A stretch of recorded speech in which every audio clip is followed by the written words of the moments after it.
Como vão, Raverim, Racol BC, Derevitova, boa noite para vocês. Vamos fazer a leitura aqui da nossa sexta parte, da nossa Parashá Shavua, tá? De Kititse, tá? Nossa porção semanal de Kititse. Estamos no livro aqui de Devarim, vamos fazer a leitura do Pérez 24, tá? Que é o capítulo 24 do livro de Deuteronômio, a partir aqui do versículo 5, tá? Sem mais delongas, uma porção curta, temos umas leis para nós tratarmos aqui, tá? Então vamos lá, sem mais delongas, diz assim o versículo 5 do capítulo 24 do livro de Deuteronômio, tá? Que Yaká, Ishishá, Hadashá, quando o homem tomar, tá? Tomar o quê? Uma esposa, uma nova esposa, tá? Loyetser, Batzvá, Veloyavô, Alave, tá? Lehodavá, Naki, Ihie, Leveitoshaná.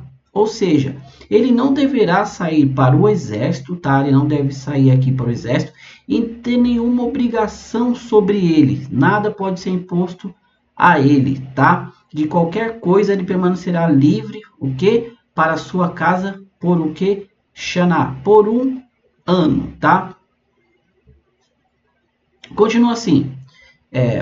Errati, Vesimar, Et Ishato, Ashe, Lacar, ou seja, ele tem que fazer o que? Ele tem que fazer feliz a esposa dele, a quem ele tomou, tá? Essa é a tradução aqui desse versículo 5 do livro de Deuteronômio, no capítulo 24, tá bom?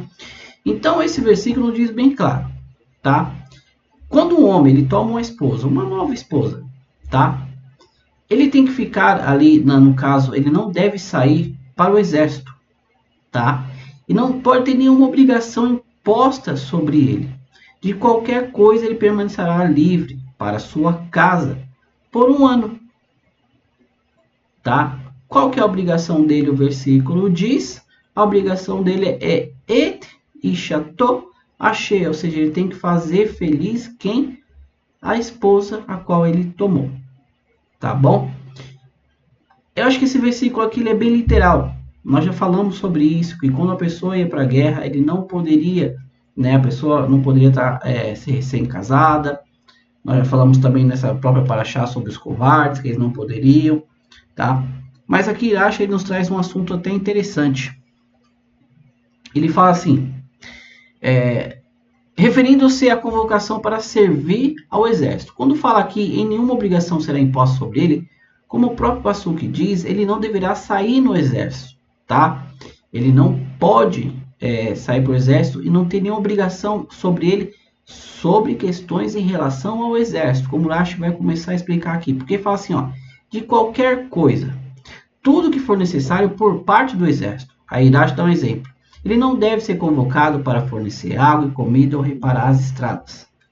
No entanto, os homens que voltam do campo de batalha por ordem do Kohen, tá? Ordem do Kohen, do sumo sacerdote naquela geração, tá? Como aquele que construiu uma casa, mas ainda não a inaugurou ou noivou com uma mulher, mas ainda não a desposou, como nós vimos já em Deuteronômio, lá no capítulo 20, tá? E sobre falando isso aqui.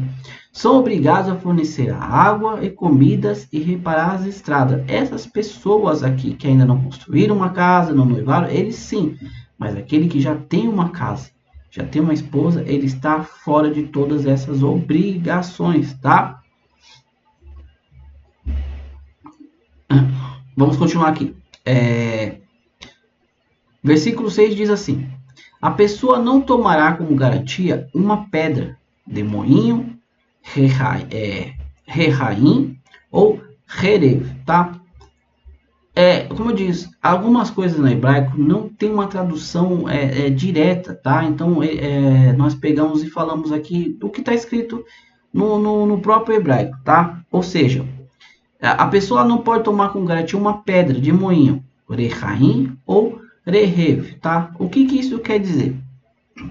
A parte inferior do moinho é o rehaim. E a rever é a parte superior, tá? Desculpa, a parte rehaim é a parte inferior e rerev é a parte superior do moinho, tá? Vamos analisar aqui. Porque isto é tomar a vida como garantia. Olha só que interessante. Se ele pega e toma ali como diz o próprio versículo, a pessoa não tomará com garantia uma pedra de moinho, tá? Desculpa. Se a pessoa tem simplesmente aquilo com que ele gera o sustento para sua família, se você tomar essas duas pedras, a superior e a inferior, como ele irá obter o sustento para a sua família? Tá? Então você não pode tomar de penhor algo que seja extremamente necessário para a sobrevivência da pessoa.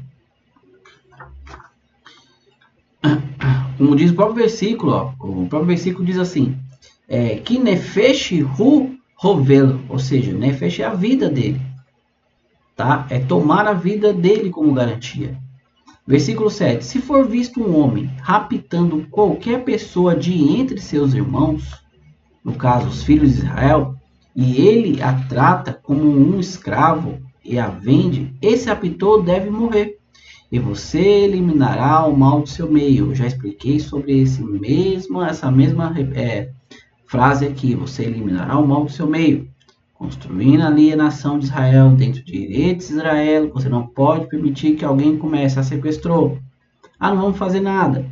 Vai começar a acontecer de novo, quando você for ver, está tomado por isso. Então você corta-se esse mal pela raiz, tá? Até porque esse é uma dos 10 mandamentos. Você não deve sequestrar, tá? Essa aqui é uma mensagem muito profunda sobre os 10 mandamentos aí que eu também vou trazer, porque a tradução para o português está errada em algum ali dos mandamentos, tá?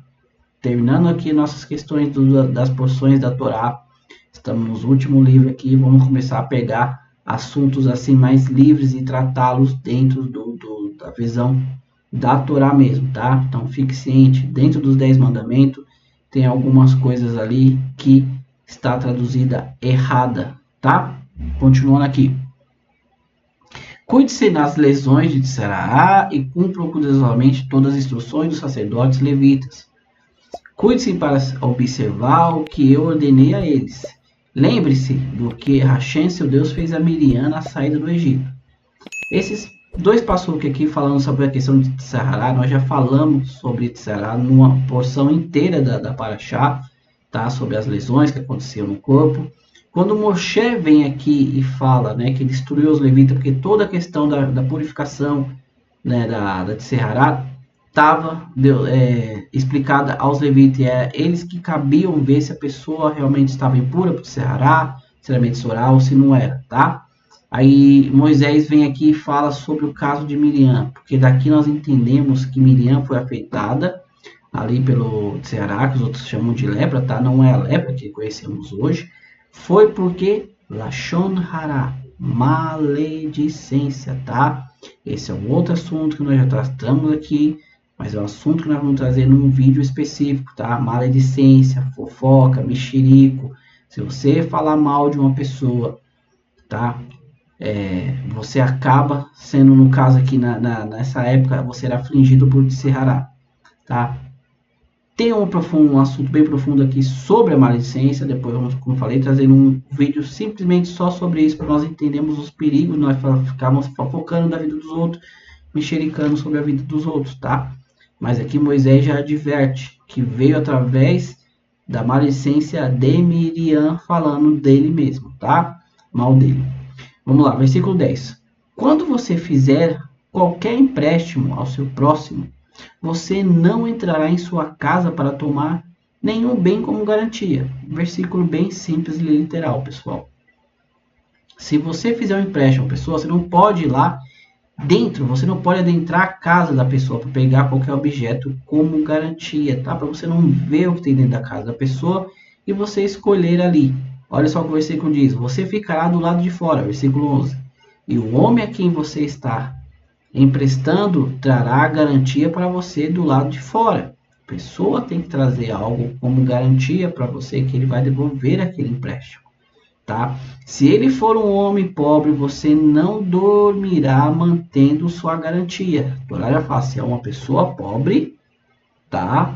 Você não pode ficar com isso penhorado como garantia. Versículo 13, você devolverá a garantia a ele ao pôr do sol, de forma que ele possa ir dormir em suas vestes, porque no caso aqui a Torá cita, né, justamente a pessoa pobre, como se ele penhorasse suas vestes, aquilo com que ele tem que se cobrir ao anoitecer. Então você, ciente disso, vai devolvê-la ao pôr do sol, tá? No caso aqui dessa passagem, né? Referindo-se àquela época, tá?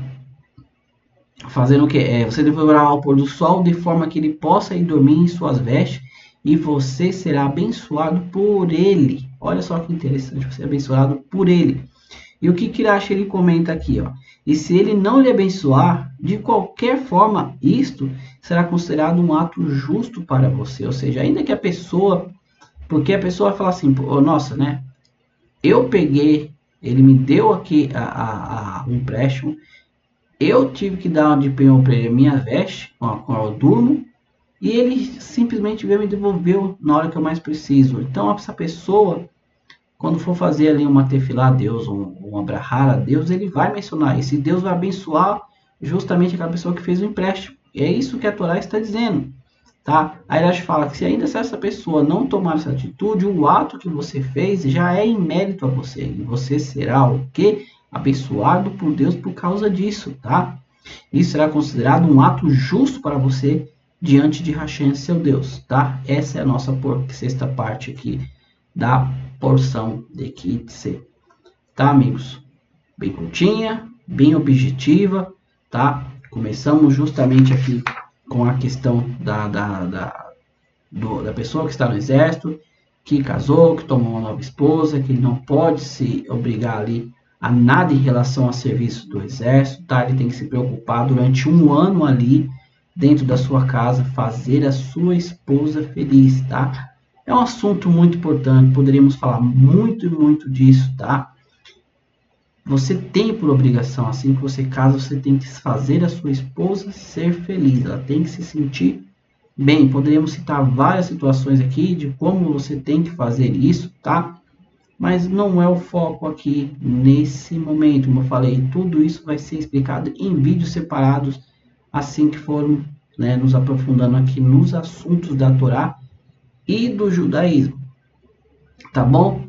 E vem ali e fala da questão de você não pegar nada da pessoa que seja de penhor, que seja referente à vida dela, da necessidade dela, e que se você pegar algo que não seja necessário no meio da vida dela, você tem que devolvê-la se é algo que ela precisa ainda naquele dia, tá? Eu espero que tenha ficado bem claro aqui as lições morais e éticas que esses mandamentos nos trouxe. É isso que eu estou falando para vocês.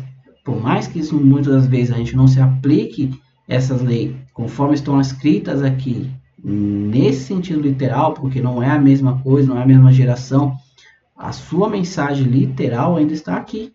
Por isso que nenhuma das leis de Deus foram abolidas. Por isso Deus fala, esses estatutos são eternos. Tá? Então, ficamos com essa mensagem, entendamos bem esse assunto. A Torá de Deus é eterna. Bom, meus amigos, mais uma vez, Todarabá, Bekol Top, tudo de bom, Atzlahá, sucesso e Parnassá, sustento na sua vida, na minha vida, na vida de todos nós, tá?